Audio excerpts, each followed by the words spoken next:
Hello, uh, good noon mga busing. Nag-relax muna ako ngayon mga busing. Galing po ako sa naglilinis ng aking mga bakuran mga busing. Ang init-init po dito mga busing. So nag-relax muna ako pagkatapos ng aking paglinis ng aking mga bakuran. Alam niyo ba mga busing, sa paglinis ko, hindi ko namalayan ang aking sa isang puno ng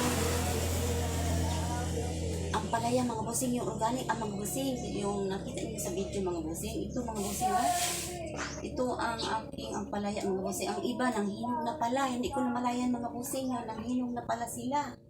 So hinarvest ko kanina mga busing at ito namang kaninang umaga hinarvest ko to at meron po itong papaya mga busing kakainin ko ngayong mag-lunch ako mga busing. So ito lang mga busing para paraan lang ang ating hanap buhay mga busing kasi po mahirap dito sa Lanao del Norte mga busing ang ng mga pira mga busing hirap tayo mga ng 1 piso mga busing hirap talaga dito mga busing so para paraan lang mga busing para tayo makakain ng ating pangangailangan araw-araw mga busing. Ito lang po mga busing, salamat, sharing is caring, thank you, bye bye.